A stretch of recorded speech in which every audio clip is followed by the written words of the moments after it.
Hello বন্ধুরা, তোমরা সবাই কেমন আছো? আশা করি তোমরা সবাই ভালো আছো।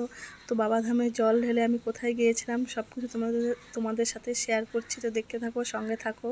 দেখো, বাবাধামে জল ঢেলে আমরা চলে গেলাম সোজা কাশী বিশ্বনাথে। তো দেখো, সেখানকার রাস্তাটা খুব সুন্দর। দেখো কি সুন্দর পাহাড় দেখা যাচ্ছে। তারপর একটি রাস্তায় দাঁড়িয়ে আমাদের রান্নাবাড়ি করে আমরা সবাই খেয়ে নিলাম।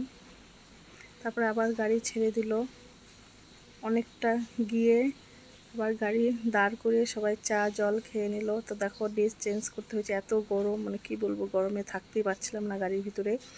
তা দেখো, আমরা সেই কাশী বিশ্বনাথে চলে এসেছি। এখানটা হলো গঙ্গা, এখানটায় সন্ধ্যা আরতি হয় সন্ধ্যাবেলা। তো আমরা সবাই স্নান ধান করে এখন সন্ধ্যা আরতি দেখার জন্য সবাই রেডি হয়ে চলে আসলাম গঙ্গার পাড়ে। তো দেখো, এখানেও সাজানো হয়ে গেছে প্রায়। গঙ্গার পাড়ে দেখো সুন্দর করে সাজিয়েছে। দেখতে দেখতে অনেক ভক্তরা চলে আসলো সেই সন্ধ্যা আরতি দেখার জন্য। তা আমরাও বসেছিলাম সন্ধ্যা আরতি দেখার জন্য।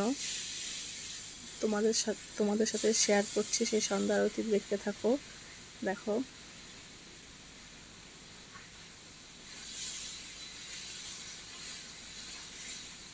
কি সুন্দর করে সাজিয়েছে, এই সন্ধ্যা আরতি দিচ্ছে। দেখো কি সুন্দর করে, খুব ভালো লাগলো এখানটায় এসে সন্ধ্যা আরতি দেখে। তারপরে সন্ধ্যার পরে সন্ধ্যা আরতি করার পরে সবাইকে প্রসাদ দিল, আমরা প্রসাদ নিলাম। তারপর আমরা কাশী বিশ্বনাথে এই মন্দিরে গিয়ে জল টল ঢেলে আমরা আবার চলে যাব অন্য এক তীর্থের ধামে, সেটাও তোমাদের সাথে শেয়ার করব। তো এখানে এসে আমার খুব ভালো লাগলো বাবার মাথায় জল ঢেলে। খুব সুন্দর জায়গা একটা।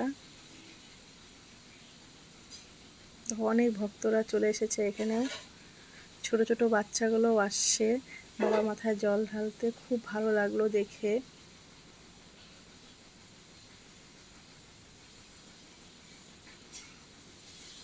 দেখো, এরা সবাই আমরা একসাথে গিয়েছিলাম। ওই যে আর মামা মামি মাসি দাদা ভাই সবাই, আমাদেরই ভাই বোনরা, আমরা সবাই একসাথে গিয়েছিলাম।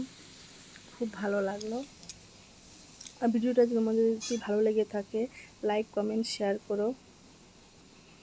তারপরে ওখানে গিয়ে আমি একটি কাশী বিশ্বনাথের মন্দির কিনে নিয়ে এসেছি বাড়ির জন্য। এই দেখো মন্দিরটা খুব সুন্দর, মন্দিরটা আমার খুব ভালো লেগেছে। তো আজকে রাখছি, তবে টাটা।